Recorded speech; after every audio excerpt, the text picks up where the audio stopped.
Justin at Simon ang mga katanungan ng ating mga panelista. Ngayon naman ay dumako tayo sa mga katanungan ng mga kapwa natin tumasin. Panoorin po natin ito. Alam naman po natin na mga regular students ay wala silang permanenteng block kaya mahirap sila abutan ng impormasyon at iba pang announcement. So as PROs po, paano nyo ito balak gawan ng solusyon? Salamat. Ulitin ko po ang katanungan para sa inyong dalawa. Alam naman po natin na ang mga irregular students ay walang permanenteng block, kaya mahirap sila abutan ng impormasyon at iba pang announcements. So as PRO po, paano ninyo ito balak gawan ng solusyon? At para maunang sagutin ang katanungang ito, 2 minuto para sa iyo, Justin. So for that question naman po, I have the project called Upgraded Information System, which is a systematic and organized way of disseminating information through web.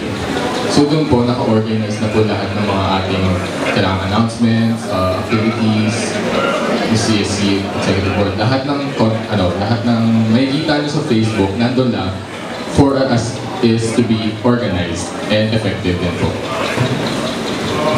Thank you. Maraming salamat, Justin. Ngayon naman, Simon, ang parehong katanungan sa loob ng 2 minuto. Thank you for that question po.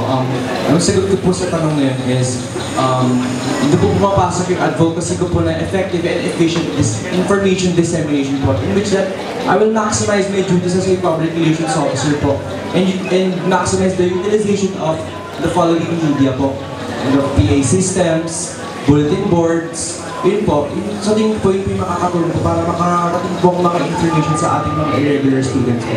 Yun po, salamat. Maraming salamat, Simon. At ngayon naman, ang pangalawang katanungan, panoorin natin ito. Maliban social media, paano po mapapaabot sa mga estudyante yung mga informations tungkol sa sa mga events sa university bilang PRO? Kasi yung iba kasi walang access sa internet, tsaka yung iba naman busy sa mga thesis, mga ganun. Yun lamang po. Maliban sa social media, paano po maipapaabot sa mga estudyante yung mga information tungkol sa mga events ng university bilang PRO? Ngayon naman, Simon, ikaw ang mauuna, 2 minuto para sa iyo.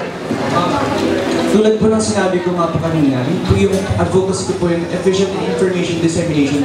Yun po yung i-maximize po natin yung improvements ng mga CSC, InfoBlast, yung paparating din po na roar up po, iisipan po natin ng improvements po yan. And gagawin po natin yung two-way system po, na hindi lang po yung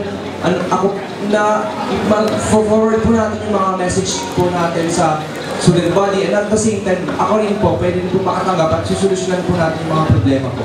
Yun po, maraming salamat po. Maraming salamat, Simon. Ngayon naman, Justin, 2 minuto para sa iyo.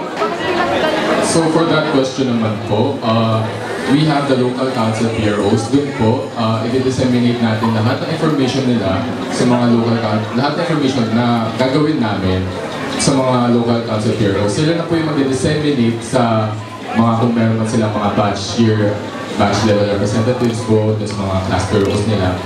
Basta po, ma-reach nila, or rather, makuha nila yung mga information na kailangan ng student body po.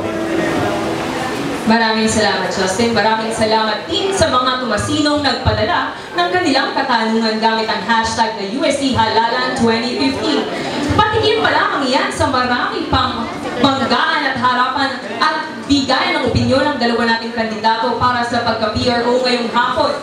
Inaanyayahan namin muli kayong lahat na makilahok sa amin dito. I-tweet nyo lang kami sa @TomCatUST o sa @UST Connell. Magbabalik po